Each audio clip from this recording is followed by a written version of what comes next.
2 de noviembre de 2025, estamos de regreso en El Mundo Ahora, la franja informativa de la tarde en France 24. Soy Valentina Torres Sánchez, vamos a revisar las principales noticias del día. El ejército israelí confirmó que recibió este domingo a través de la Cruz Roja los restos que pertenecerían a otros 3 rehenes que mantenía Hamás en Gaza. Esto el mismo día en que continuaron los ataques en la franja y al menos una persona murió. Al menos 6 personas perdieron la vida por ataques rusos en territorio ucraniano, entre ellas 2 menores de 11 y 14 años.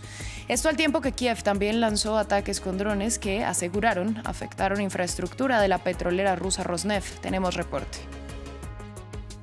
En México, la presidenta Claudia Sheinbaum condenó el asesinato de Carlos Manzo, alcalde de Uruapan en el estado de Michoacán, quien fue baleado en el centro de la ciudad cuando participaba de las conmemoraciones por el Día de los Muertos. El gobernador del estado, Alfredo Ramírez, fue abucheado al asistir al funeral.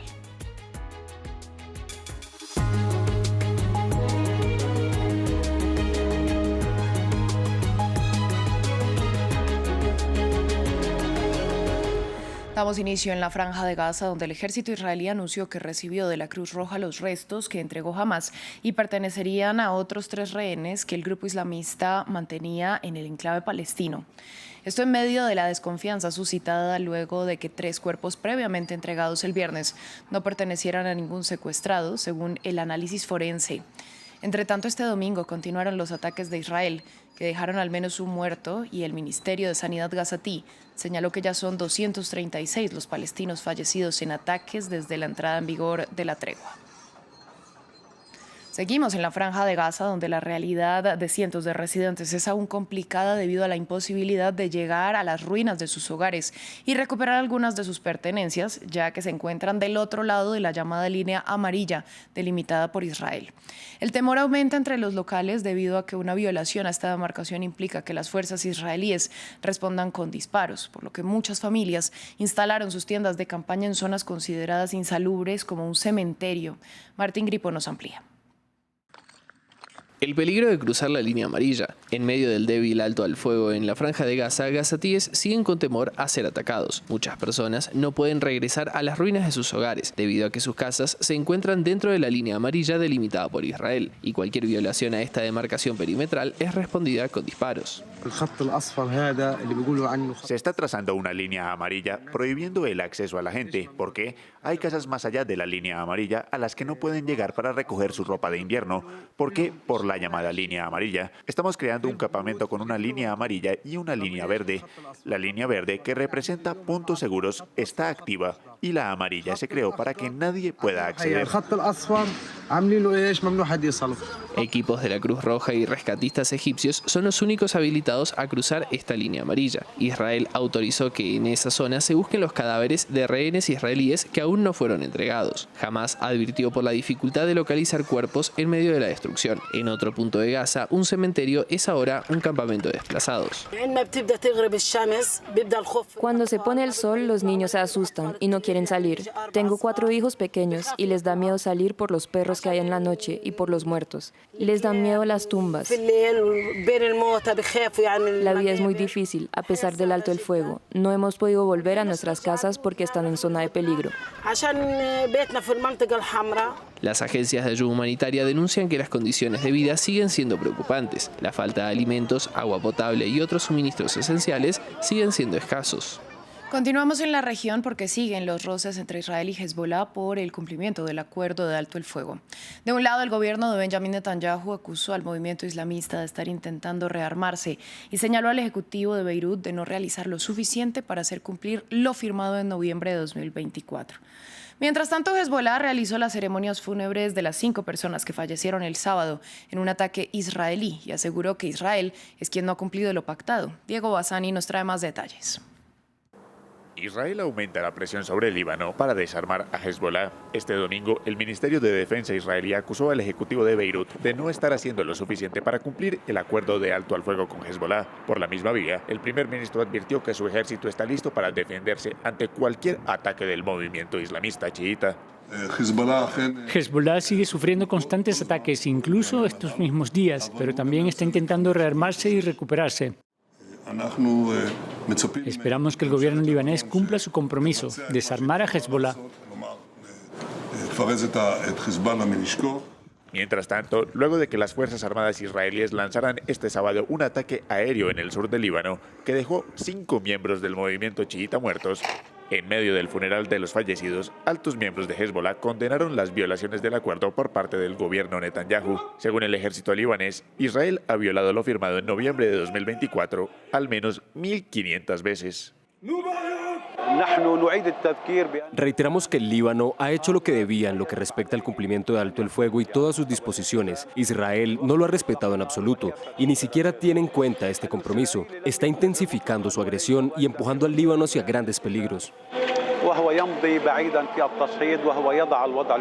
Por su parte, este sábado, el enviado especial de Estados Unidos para Siria, Thomas Barrack, señaló al gobierno de Michel Aoun de estar paralizado frente a Hezbollah y subrayó que su país apoyará a Israel en caso de que escalen los enfrentamientos.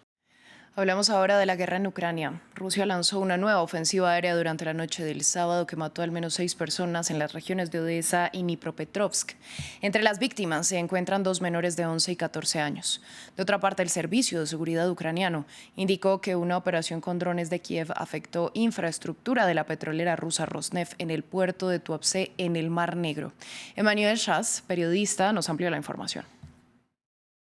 Aquí en Ucrania los ataques rusos siguen cada día. La pasada noche casi 80 drones y 2 misiles fueron lanzados y aunque la mayoría fue interceptada, varias regiones resultaron duramente afectadas, entre ellas Dnipro, Odessa, Gerson y Donetsk. En total, 15 personas murieron, entre ellas 2 niños. Se trata de víctimas civiles, mientras que las infraestructuras energéticas fueron también atacadas, y eso después de meses de bombardeos rusos que, según Kiev, buscaron aniquilar la producción energética del país. Y aunque las grandes ciudades como aquí en Kharkiv o Kiev sufrieron cortes de electricidad de algunas horas, las comunidades más aisladas padecieron más esta situación. Y el gobernador de la región vecina de aquí, de Donetsk, anunció un apagón total en la región,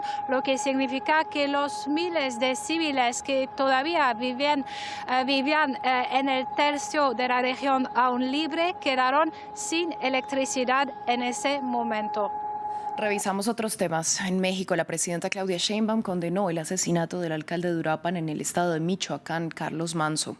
El funeral del político se llevó a cabo este domingo y al llegar a la velación, el gobernador de Michoacán, Alfredo Ramírez, fue abucheado por los presentes que piden mayores acciones contra los carteles y demás grupos armados. Manzo fue baleado el sábado en el centro de la ciudad cuando participaba de uno de los eventos por el Día de los Muertos. Condeno con absoluta firmeza el vil asesinato del presidente municipal de Uruapan, Carlos Manzo. Expreso mis más sinceras condolencias a su familia y sus seres queridos, así como al pueblo de Uruapan ante esta irreparable pérdida. Hoy convoqué al Gabinete de Seguridad para garantizar el apoyo a Michoacán y que no haya impunidad. Los mandos territoriales de Defensa y Guardia Nacional mantenían comunicación con el alcalde y contaban con protección federal. Desde el inicio de esta administración hemos reforzado la estrategia de seguridad. Estos hechos tan lamentables nos impulsan a fortalecerla aún más. La administración Trump lidera el mayor despliegue militar en décadas en el Caribe en medio de una campaña que Washington asegura busca erradicar a grupos criminales y carteles del narcotráfico en la región. Uno de ellos, según Trump, liderado por Nicolás Maduro. El líder venezolano rechaza estas acusaciones y afirma que Washington busca un cambio de régimen. Nos lo cuenta Jesús Yajure. Venezuela en el ojo de la tormenta por el despliegue militar de Estados Unidos, el mayor desde 1994, cuando Washington envió 2 portaaviones y más de 20.000 soldados a Haití tras el golpe militar a Jean-Bertrand Aristide. La administración Trump ofreció una recompensa de $50 millones por información que conduzca al arresto de Nicolás Maduro. También autorizó a la CIA para llevar a cabo operaciones encubiertas en Venezuela, pero el viernes Trump dijo que no planea un ataque contra contra Venezuela. Informes indican que está considerando ataques dentro de Venezuela, ¿es cierto? No. ¿Ha tomado una decisión? No, no es cierto. Mientras tanto, la militarización de la región es un hecho. Según la agencia Reuters, Estados Unidos prepara operaciones que podrían respaldar acciones en Venezuela. Además, moderniza la antigua base naval de Roosevelt Roads en Puerto Rico y construye instalaciones en San Juan y en Islas Vírgenes. Un despliegue militar que comenzó en agosto con el envío de aviones de combate F-35, 13 buques de guerra y 5 de apoyo, submarinos nucleares y miles de soldados. 3 buques destructores con misiles guiados también han sido enviados a la región. Al menos una docena de aviones espía ha sobrevolado sobre la costa de Venezuela. Lo que expertos afirman es un esfuerzo por recopilar inteligencia en la región. Más recientemente, Estados Unidos anunció el traslado del portaaviones Gerald Ford, el más grande del mundo, que zarpó desde el Mediterráneo armado con misiles cruceros Tomahawk, bombarderos B-1 y B-2 y fuerzas especiales. Funcionarios estadounidenses dijeron a The Washington Post que en caso de ataques, Estados Unidos se centraría en objetivos militares usados en el tráfico de drogas, el supuesto nexo entre narcotraficantes y el régimen de Nicolás Maduro. El sábado, Rusia denunció como excesivo el uso de la fuerza militar en el Caribe y reafirmó su respaldo a Venezuela, con quien ha firmado acuerdos de cooperación. El portavoz del Kremlin, Dmitry Peskov, admitió contactos con Caracas sobre una eventual ayuda a Nicolás Maduro. Continuamos con el aniversario número 50 del asesinato del célebre cineasta y escritor italiano Pier Paolo Pasolini. Medio siglo después, el crimen sigue sin ser resuelto, pues el joven que confesó nunca convenció a las autoridades. Pasolini fue una de las voces más destacadas del siglo XX italiano, con sus abiertas críticas al consumismo y la burguesía, pero también un símbolo de escándalo tras ser acusado de lo que en la época se denominaron actos obscenos y que le costó su expulsión del Partido Comunista. En México, según la tradición, el Día de Muertos significa el encuentro entre los vivos y sus seres queridos fallecidos, que nunca murieron si permanecen vivos en el recuerdo. Cada 1 y 2 de noviembre los mexicanos se citan para conversar con los que se fueron del plano terrenal y que por una noche regresan para sentirse en familia. La historia con nuestro corresponsal Juan Carlos Aguirre. Desde tempranas horas de la mañana, las puertas del Panteón de Metepec en el Estado de México dejan pasar a quienes tienen una cita con la muerte, pero con una muerte que contradictoriamente pareciera tener vida. Un cementerio que se supone gris por 24 horas no estará de luto. Es una tradición bonita, es algo bonito que venimos haciendo desde que ellos nos enseñaron a hacerlo. Mis abuelos lo hacían, ponían ofrenda, veníamos a ver a sus papás, a sus seres que ya habían partido, y pues aquí estamos nosotros cumpliendo con lo que nos enseñaron. Los familiares saben que las flores de cempasúchil y su fuerte aroma junto al pan de muerto y alguna bebida espirituosa despertarán a los habitantes de estas tumbas, que ellas y ellos seguirán los colores, los olores y los recuerdos hasta sentarse en alguna silla vacía para acompañarlos. Es bonito pensar que vienen con la idea de estar con un...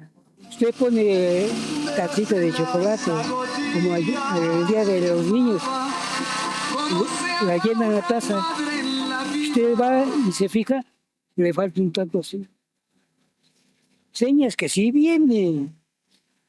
Son las 12 de la noche y la visita ha llegado. Los músicos cantan a petición del vivo y en honor al muerto. Es aquí cuando el dolor de la partida se cambia por el gozo del reencuentro. Es rendir un homenaje a las memorias que aquella persona te brindó, aquel cariño que te brindó, y siempre recordándolo con felicidad.